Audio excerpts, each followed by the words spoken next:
Ma yubqika ya Amirul Mukminin? Apa yang membuatmu menangis? Wallahi inna hadza la mautin syukrin. Ini adalah tangisanku, ini adalah tangisan kesyukuran. Nah, jadi kalau syukur itu kadang-kadang nangis. Jadi bahagia itu kadang-kadang nangis ya. Gitu. Faqala Umar, wallahi wa ma dzaka yubkini. Kemudian Umar mengatakan, demi Allah bukan itu yang membuat aku menangis. Watallahi ma'atallahu hadza qauman illa tahasadu wa tabaghadu wa la tahasadu illa alqa ba'sahum bainahum. Demi Allah, Allah tidak akan memberikan ini kepada sebuah kaum kecuali kaum itu akan iri hati dan saling mencaci maki. Wala tahasadu, dan tidaklah mereka saling iri hati, dengki, illa alqa ba'sahum bainahum, maka Allah akan cabut keberkahan itu dan cabut kedikdayaan mereka. Nah, ini Bapak dan Ibu yang dirahmati Allah. Jadi Umar melihat sesungguhnya dalam harta yang banyak itu, inilah yang menjadi cikal bakal perpecahan umat Islam. A'udzu billahi minasy syaithanir rajim. Bismillahirrahmanirrahim.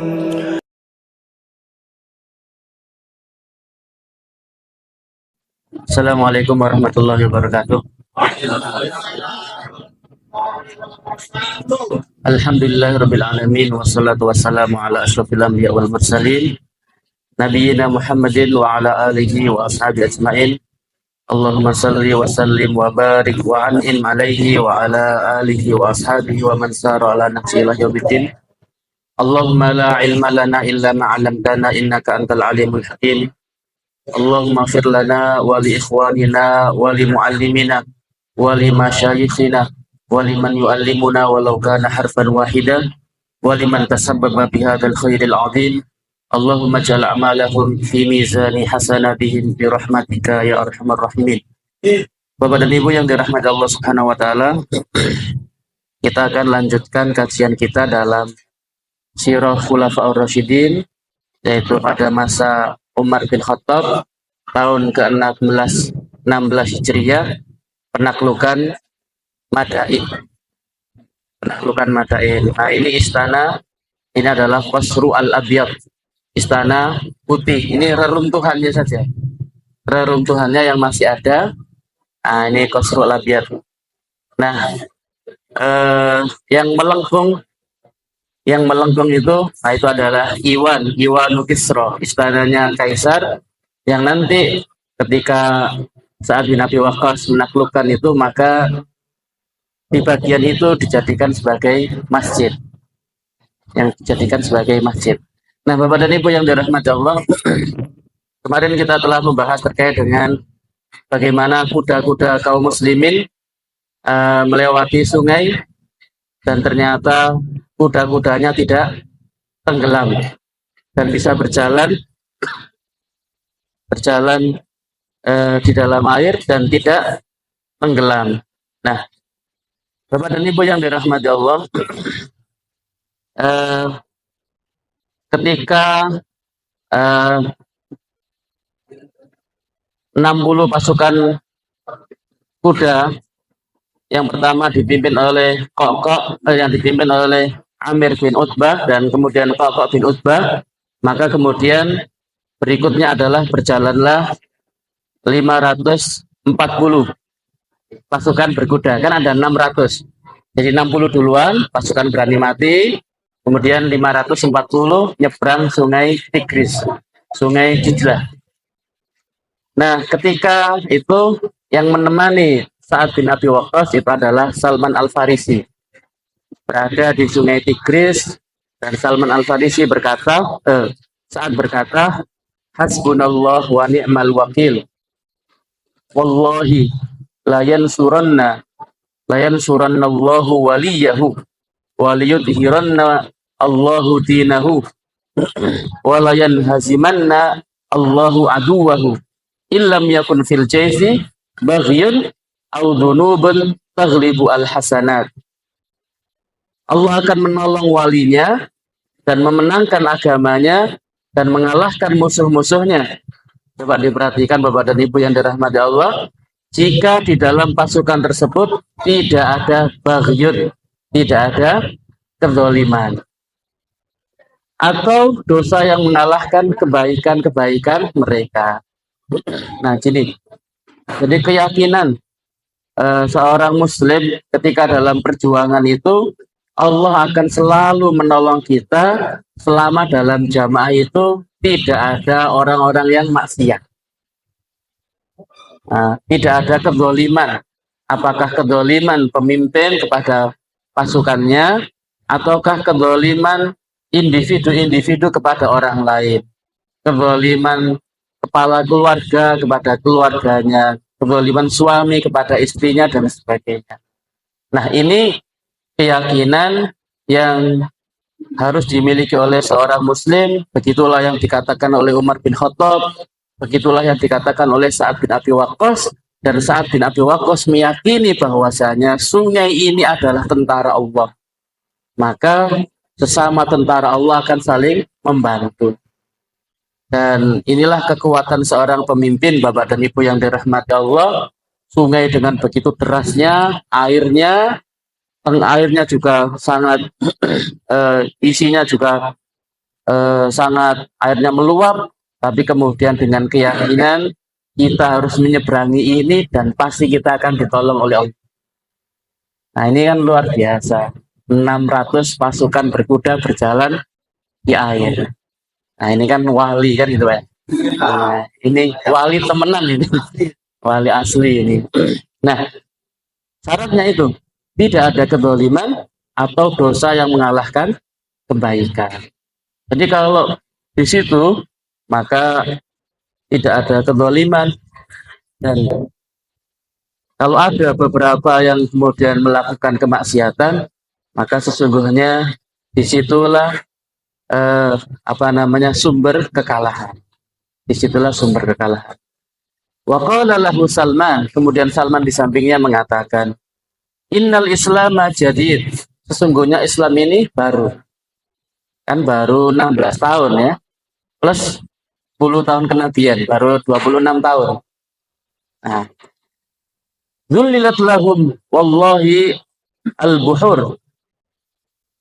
Dan Allah telah menundukkan untuk mereka lautan sebagaimana kama dhullila lahum albar, sebagaimana Allah tundukkan daratan. Makanya bisa berjalan di laut sebagaimana jalannya di darat. Amma walladhi nafsi Salman biyadihi la yukhrijanna minhu afwajan kama dakhalu afwaja. Demi Allah, demi zat yang jiwa Salman berada dalam genggamannya, mereka akan dikeluarkan dari sungai itu secara berkelompok sebagaimana mereka memasukinya secara berkelompok. Kemudian fakharaju minhu kama qala Salman, maka mereka keluar dari sungai itu secara berkelompok sebagaimana kata Salman, lam yaghriq minhum ahad, tidak ada yang tenggelam satupun. Walam yafqudu syai'a, dan tidak ada yang kehilangan satu apapun. Kemarin kita sampaikan bahwasanya ada seorang yang kehilangan gelas dari kayu kan gitu ya, tempat minum dari kayu. Kemudian berdoa, Allahumma la taj'al ahadu man yafqidu fi hadil jamaah. Ya Allah, jangan jadikan aku satu-satunya orang yang kehilangan dalam jamaah ini. Maka kemudian ombak itu kemudian karena itu di bawah air, kemudian oleh ombak itu dilemparkan faromahu di nawahil bahar, kemudian dilemparkan ke pinggir sungai Nahri, kemudian ditemukan oleh orang dan dikembalikan, ini kelasmu. Nah, ini Masya Allah. Nah, ini syaratnya itu tadi, tidak ada kedzaliman dan tidak ada kemaksiatan. Nah, Bapak dan Ibu yang dirahmati Allah, kemudian saat memasuki kota Madain, jadi setelah mereka semua yang terjadilah pertempuran sengit, kemudian dikejar sampai memasuki kota Madain dan tidak ada perlawanan apapun kecuali kota Madain itu dikepung, dijaga oleh penjaga. Yang ada itu hanya penjaga di kota Madain. Falamma ja'a Sa'd bil jaisi da'a ahlal qasri al-abyad thalathata ayyam. Ketika saat masuk dengan tentaranya memasuki kota Madain dan memasuki Qasrul Abyad, Istana Putih, maka saat mengajak mereka untuk masuk Islam selama 3 hari. Jadi masuklah kalian dalam Islam. Kami beri waktu 3 hari. Kalau 3 hari nggak masuk, maka tawaran yang kedua harus membayar jizyah. Ketika jizyah juga nggak mau, maka perang. Nah, ala lisani Salman Al-Farisi, dan yang mengatakan yang sebagai juru bicaranya adalah Salman Al-Farisi. Falamma kana al-yawmu tsalis nazalu minhu, ketika sudah lewat 3 hari, maka kemudian ternyata nggak ada perlawanan sama sekali dan mereka melarikan diri semuanya dan tidak dikejar oleh Salman Al-Farisi. Sakanahu Sa'ad wattakhadha al-iwan musalla. Maka Sa'ad pun tinggal di istana tersebut dan menjadikan Iwan Kisra yang tadi saya sampaikan, yang melengkung ini, yang jadikan melengkung itu sebagai masjid. Dan di situ Bapak dan Ibu yang dirahmati Allah, wahina dakhalahu tala qauluhu ta'ala, dan ketika memasuki istana itu, maka saat kemudian membaca firman Allah dalam surat Ad-Dukhan, kam taraku min jannati wa uyun, berapa banyak mereka meninggalkan kebun-kebun dan mata air, wa zuru'i wa maqamin karim, dan tumbuh-tumbuhan, wa maqamin karim, dan tempat-tempat yang indah, wa na'matin kanu fiha faqihin, dan nikmat-nikmat yang banyak sekali yang menyenangkan. Kadzalika wa awrafnaha qauman akharin, yang demikian itu kami wariskan kepada kaum yang lain. Mereka yang nanam, mereka yang ini, kami yang menikmati. Nah, Bapak dan Ibu yang dirahmati Allah Subhanahu wa taala. Nah, kemudian di Iwan itu yang dijadikan musala, maka saat itu ketika pas hari pertama kali masuk, kemudian di dalam Ibnu Katsir dikatakan taqaddama ila sadrihi fa shalla 8 raka'atin salatal fathi, kemudian salat 8 rakaat sebagai salat syukur atas kemenangan. Wa dzakara Saif fi riwayatihi annahu shallaha bi taslimatin wahidah. Menurut Saif bin Umar, seorang mu'arikh Jawa, sejarawan, bahwasanya sholat 8 rakaat itu bitaslimatin wahidah, dengan 1 salam. Nah, jadi karena siang ya, jadi bukan gak witir ya, sholatnya 8 rakaat, tapi 1 salam. Kemudian wa annahu jama'a bil iwan, kemudian mengadakan sholat jamaah dan sholat Jumat di Iwan, di istana. Iwan itu istana. Di Safar min hadisana, pada bulan Safar di tahun ini. Fakanat awal Jum'atin bil Iraq, maka itulah Jumat pertama di Irak. Nah, di istana Al-Abyad.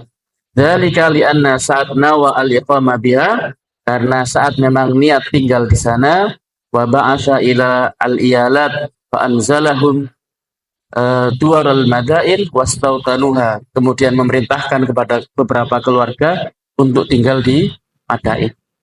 Nah, Bapak dan Ibu yang dirahmati Allah, istana yang indah, ya, Qasru Al-Abyad, istana putih.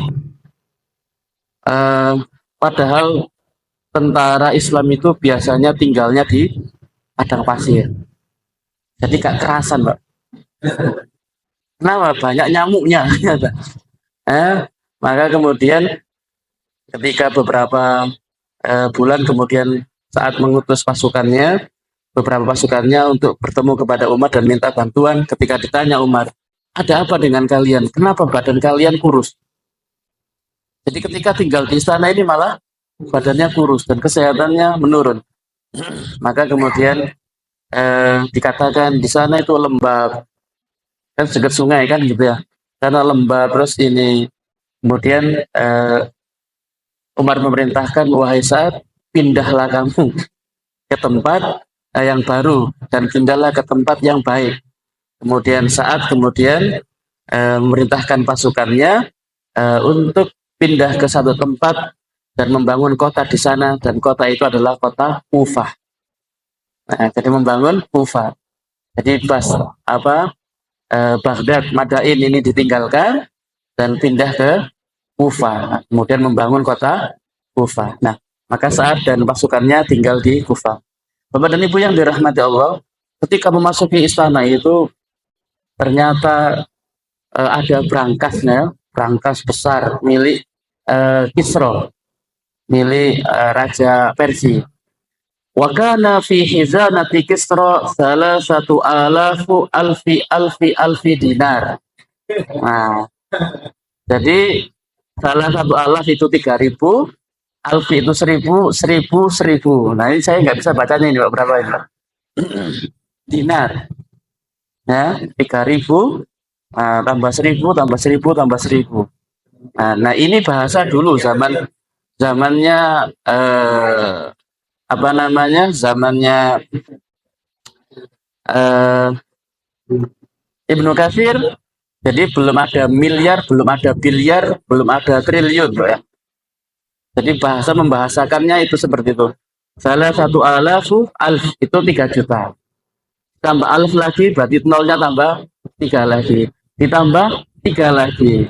Nah, itu dinar. Padahal 1 dinar itu 2,5 juta.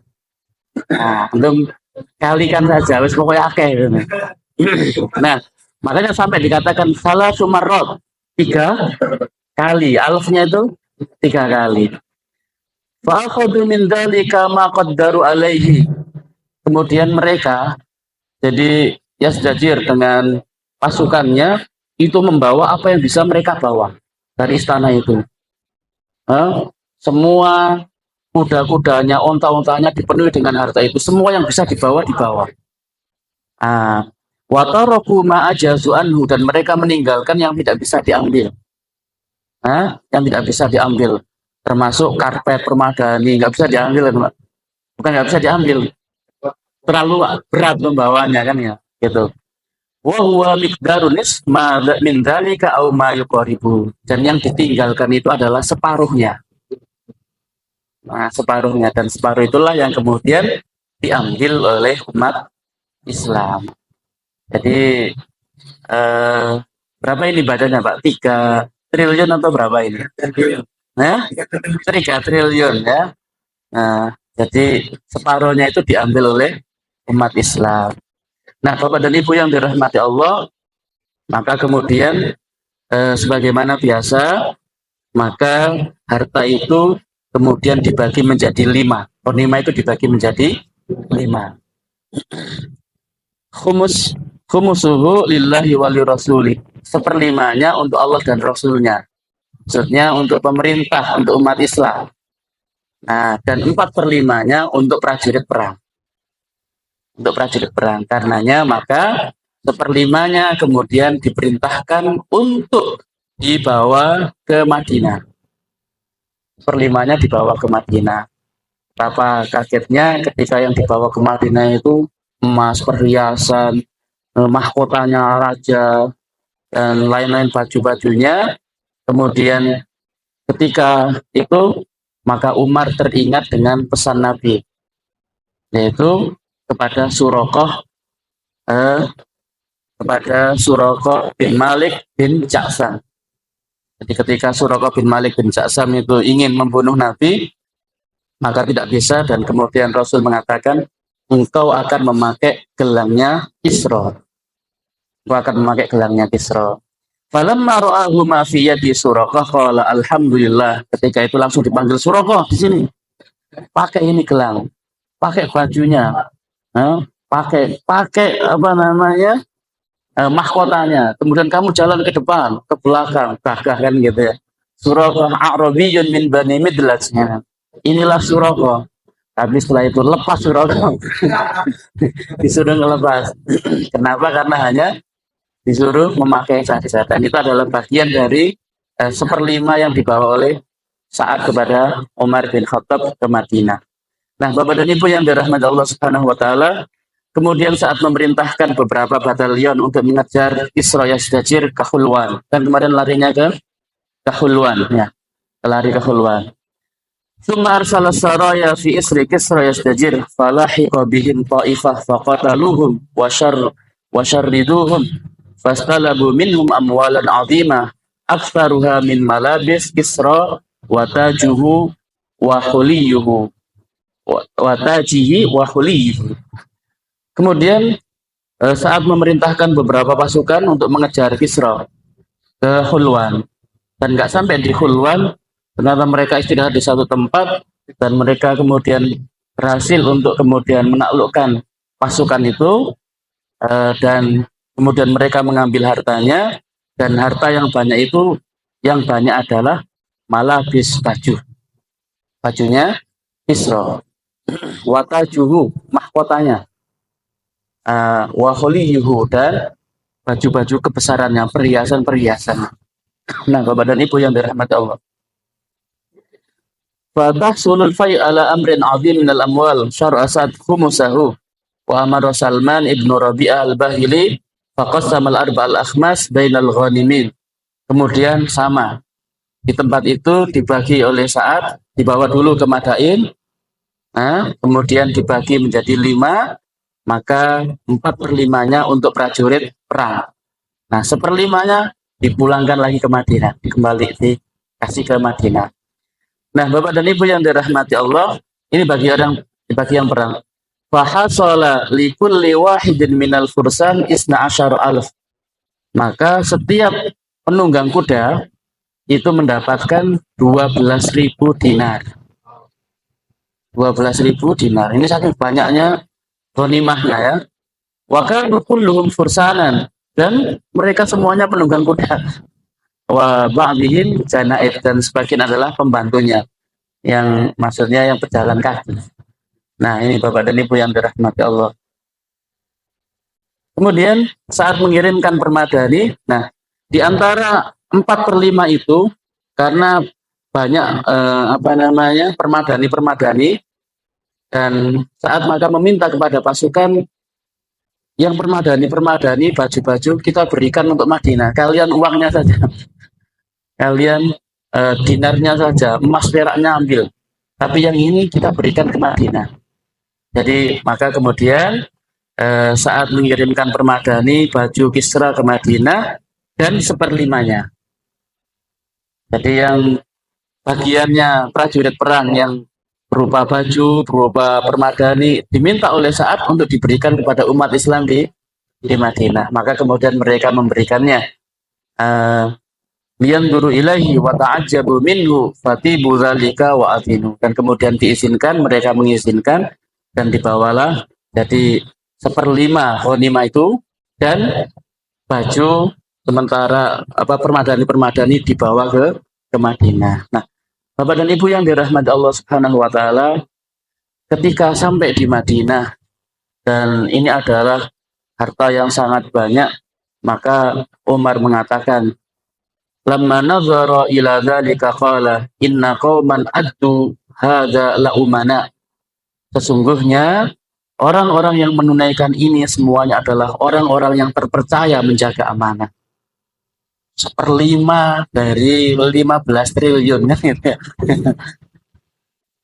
1/5 dari 15 ditambah dengan permadani, baju-bajunya Kisra, gelang-gelangnya dan lain-lainnya. Nah, maka saat itu Ali yang berada di sampingnya mengatakan, innaka afafta fa affat ra'iyatuka walau rota'ta la rota'at. Anda adalah orang yang menjaga kehormatan, maka rakyat Anda juga menjaga kehormatan mereka. Kalau seandainya Anda tidak menjaga kehormatan, maka rakyatmu juga tidak akan menjaga kehormatan. Jadi, Bapak dan Ibu yang dirahmati Allah, jadi perilaku rakyat itu berbanding lurus sama dengan perilaku pimpinannya. Nah, kalau pimpinannya singa, maka anak buahnya menjadi singa. Nah, kalau pimpinannya kambing, nah, maka rakyatnya menjadi domba-domba kan ya.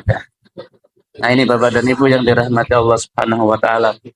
Nah, karena Umar menjaga amanah, berusaha untuk menjaga amanah sekecil apapun, maka rakyatnya, pasukannya juga menjaga amanah. Nah ini, jadi pemimpin, perilaku pemimpin itu akan melahirkan rakyat sebagaimana yang dipimpin.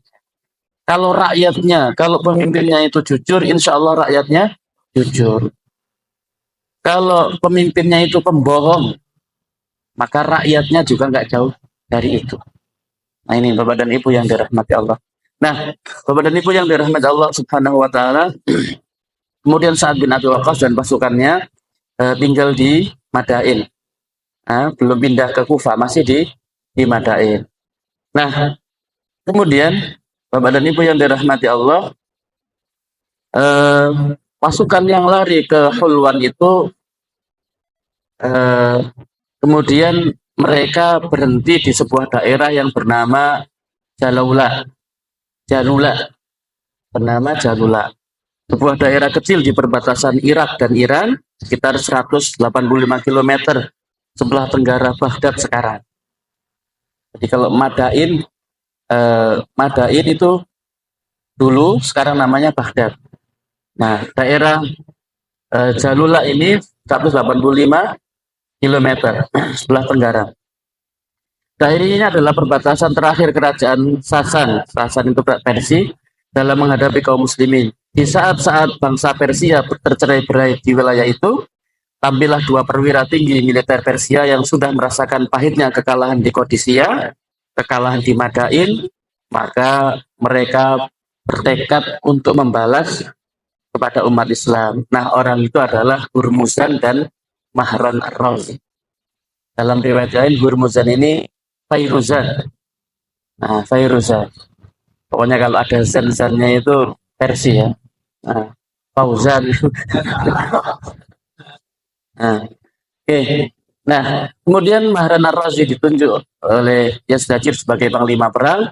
Maka pasukan besar itu bermarkas di Jalula. Mereka mulai menggali parit besar di sekeliling mereka sebagai pertahanan dan berdiam di tempat itu sebagai bekal dengan bekal dan peralatan yang sangat memadai.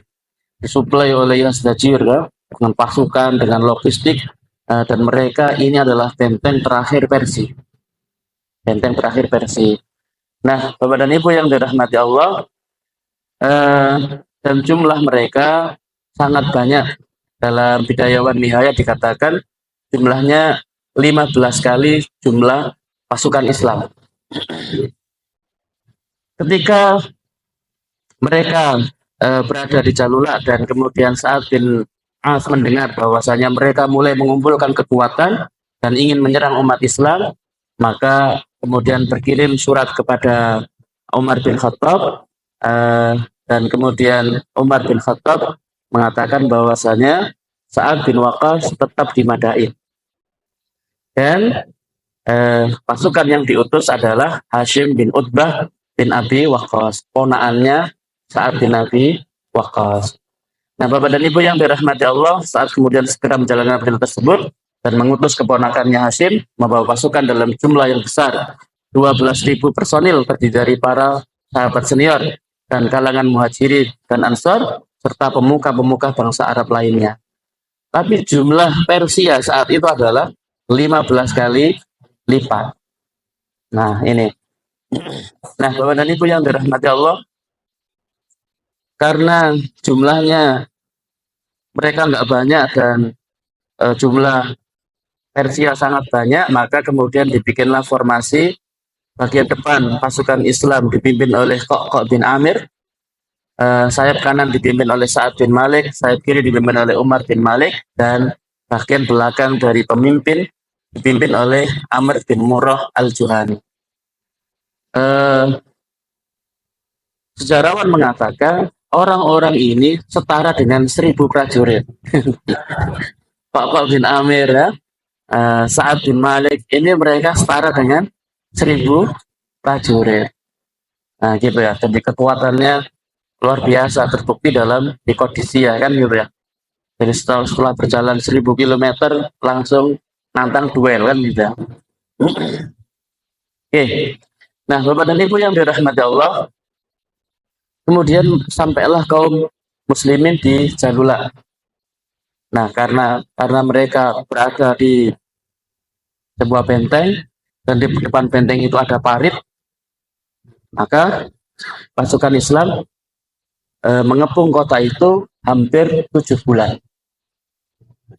Nah, setiap ada kesempatan tentara Persia dengan kekuatan besar menyerang kaum muslimin, kemudian kembali ke parit perlindungan. Tentu saja kaum muslimin semakin lama merasakan tekanan dan kepayahan.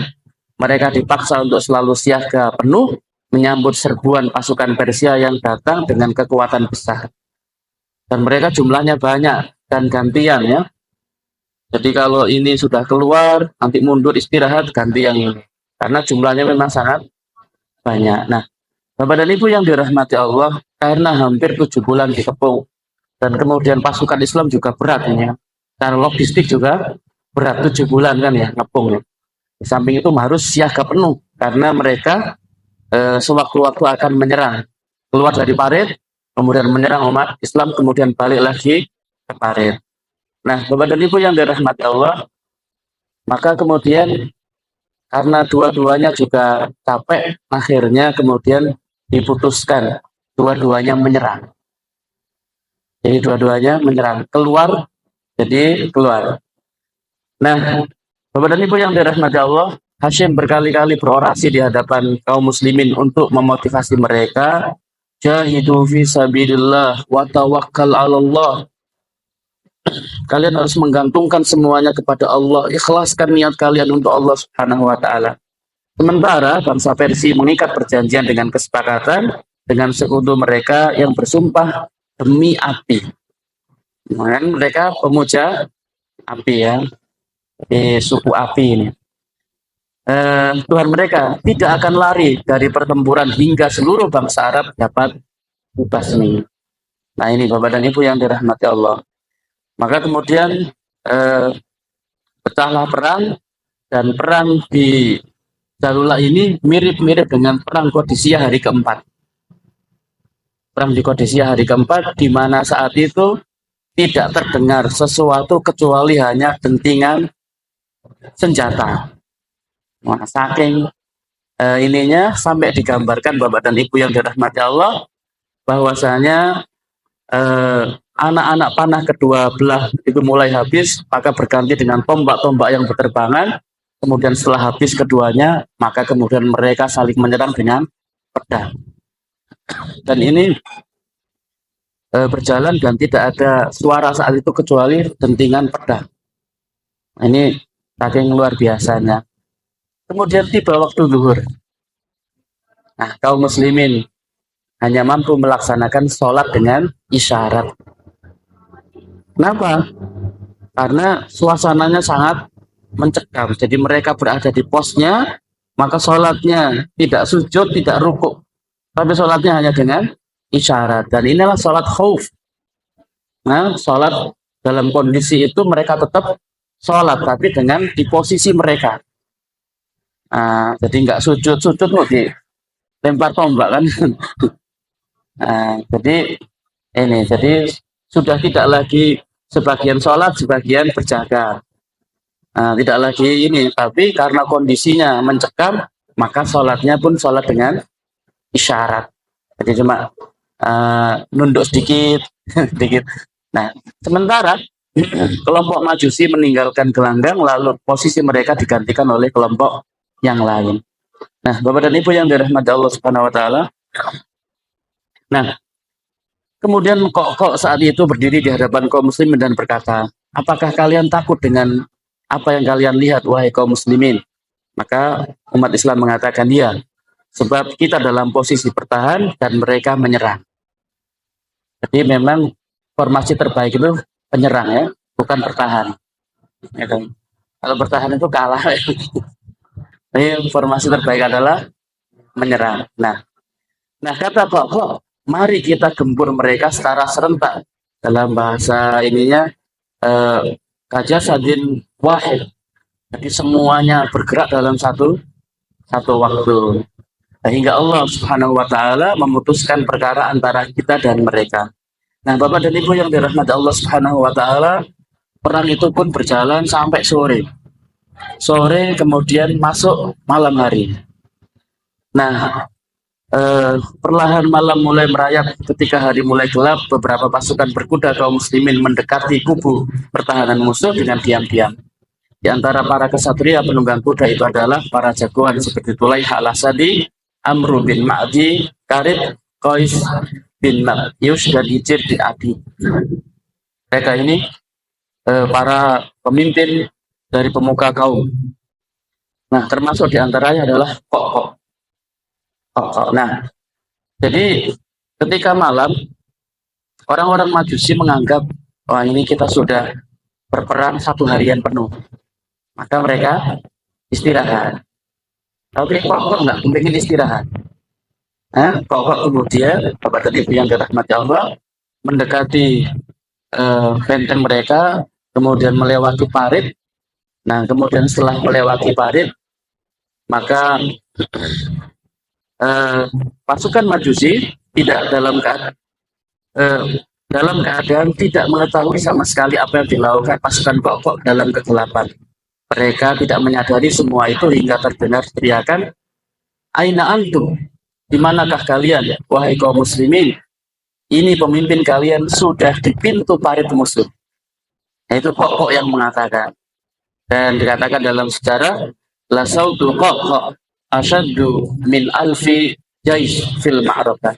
Sungguh suara Kok itu melebihi 1000 tentara di dalam peperangan. Jadi suaranya Kok ini terdengar luar biasa. Nah, Bapak dan Ibu yang dirahmati Allah Subhanahu wa taala, ketika orang-orang Majusi mendengar teriakan itu, mereka segera melarikan diri. Kaum muslimin langsung menyerbu, bergabung dengan Kok bin Amr, dan yang ternyata sudah menguasai pintu parit. Tentara Persia berlari kocar-kacir dikejar kaum muslimin dari segala penjuru dan dihadang kemana-mana. Tidak kurang dari 100.000 prajurit Persia tewas bersimbah darah di tangan kaum muslimin. Permukaan bumi dipenuhi dengan mayat-mayat yang bergelimpangan. Itulah sebabnya peperangan ini dinamakan Perang Jalula. Jalula itu mayat-mayat yang bergelimpangan. Maka tanah itu dinamakan Jalula. Nah, ini. Nah, Bapak dan Ibu yang dirahmati Allah, 100.000 prajurit. Ini 100.000. Bayangkan ini. Mereka semuanya mati. Nah, Bapak dan Ibu yang dirahmati Allah, kemudian Hashim bin Utbah mengirim Kok untuk mengejar mereka yang lari menyusul Kisra sampai bertemu dengan Panglima Mihran. Dan di mana-mana ya, waktu perang Qadisiyah, Rustum lari kan gitu. Termasuk Mihran ini lari dalam perang Qadisiyah, termasuk Hurmuzan. Jadi pasukannya mereka ditali, dirantai kakinya, tapi pemimpinnya lari. Nah, sama seperti ini. Maka mereka menyusul, dan kemudian Kok diperintahkan oleh Hashim bin Amir bin Utbah untuk mengejar Mihran. Kemudian Kok berhasil membunuh Mihran, tetapi Fairuzan atau Hurmuzan berhasil menyelamatkan diri.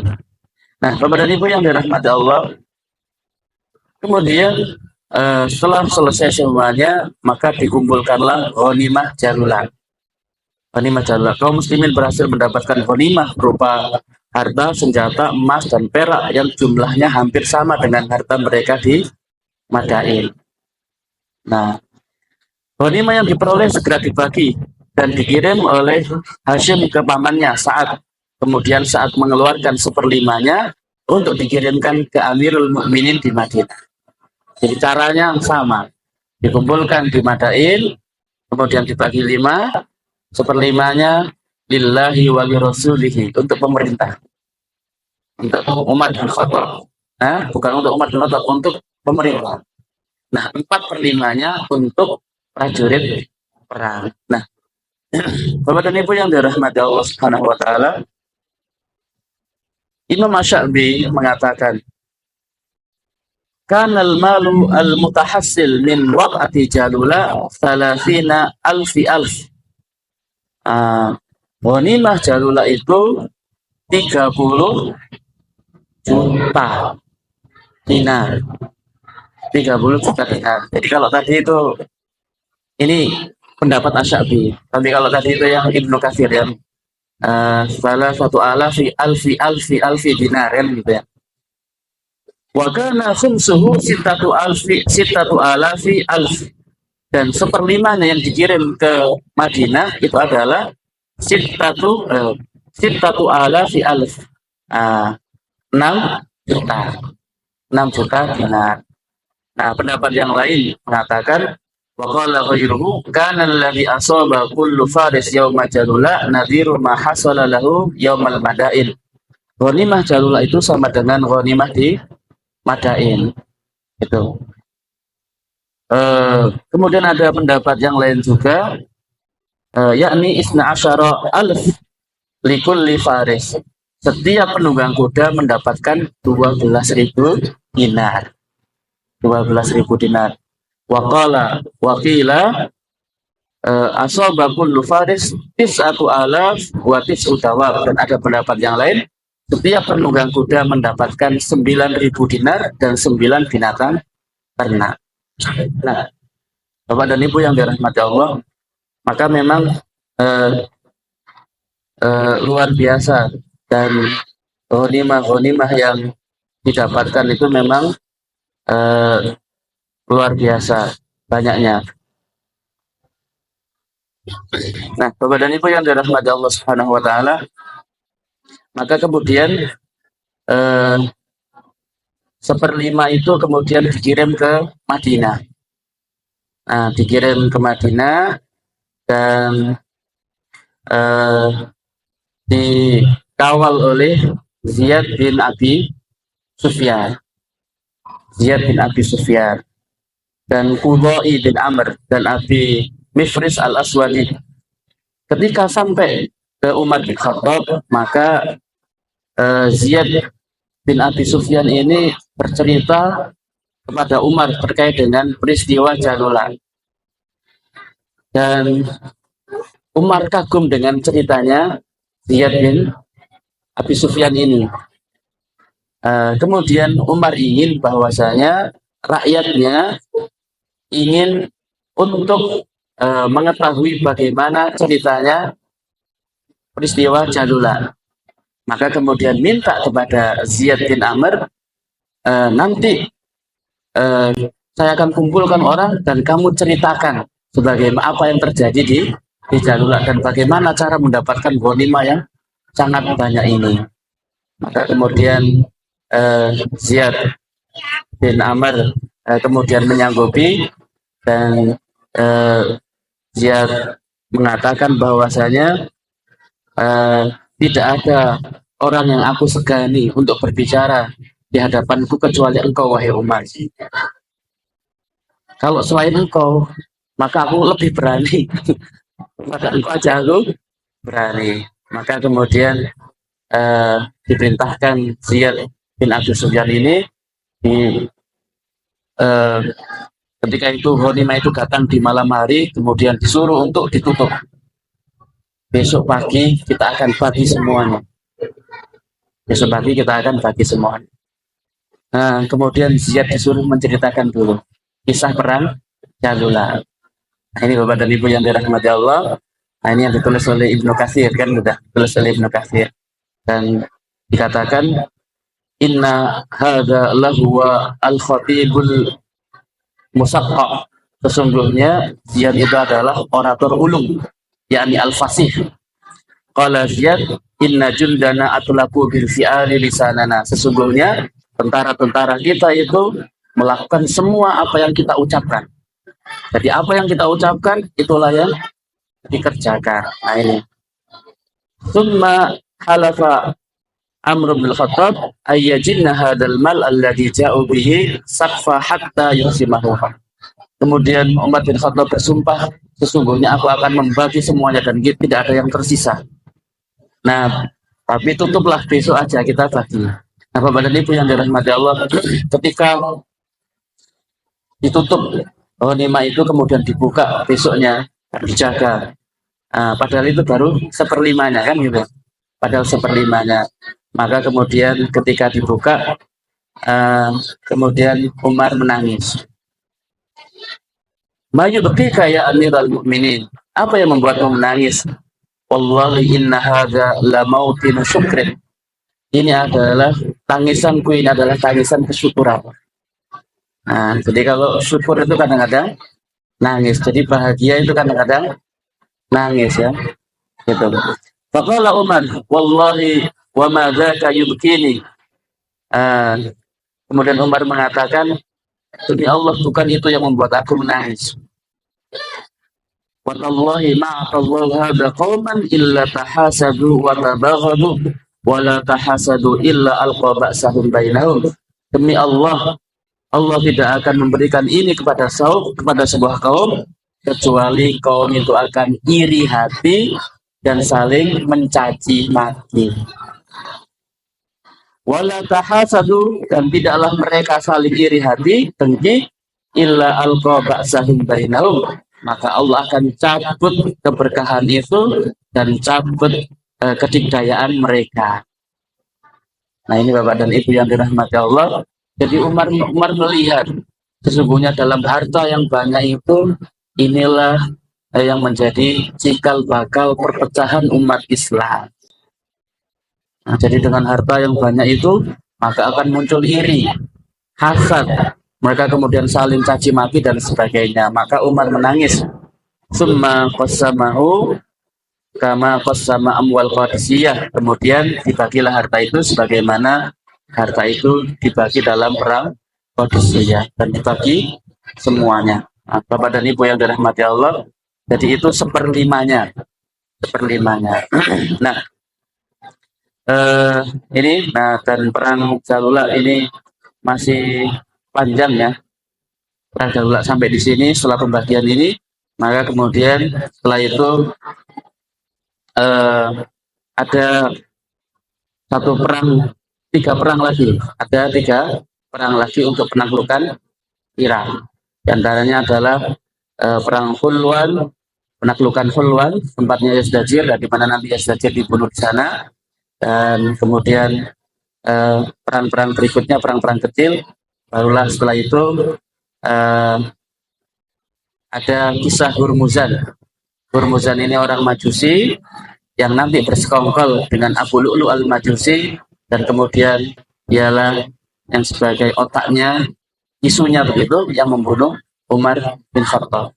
Yang membunuh Umar bin Khattab adalah Abu Lu'lu al-Majusi. Nah, Hurmuzan itu orang Majusi. Nah, ini insyaallah pada pertemuan berikutnya biidznillah ta'ala. Kepada Ibu yang dirahmati Allah Subhanahu wa taala, inilah yang bisa kita sampaikan pada kesempatan kali ini, dan yang bisa diambil pelajaran bahwasanya Allah akan menolong kita selama dalam jamaah itu tidak ada baghyun, tidak ada kezaliman, dan tidak ada kemaksiatan yang mengalahkan kebaikan-kebaikan mereka. Kalau namanya kemaksiatan kecil-kecil itu memang selalu ada di mana-mana. Tapi kalau kemaksiatan itu sudah kemudian menjadi kebiasaan, nah itulah yang akan mengalahkan kebaikan-kebaikan mereka. Dan ketika itu, maka Allah tidak akan menolong kaum tersebut. Dan pemimpin itu sangat menentukan siapa yang dipimpin. Kalau pemimpinnya jujur, maka insya Allah pasukannya juga akan jujur. Demikian dapat sampaikan, mudah-mudahan ada manfaatnya. Wallahu a'lam bishawab. Subhanakallah bihamdika, asyhadu an la ilaha illa anta, astaghfiruka wa atubu ilaik. Assalamualaikum warahmatullahi wabarakatuh. Alhamdulillahi rabbil alamin.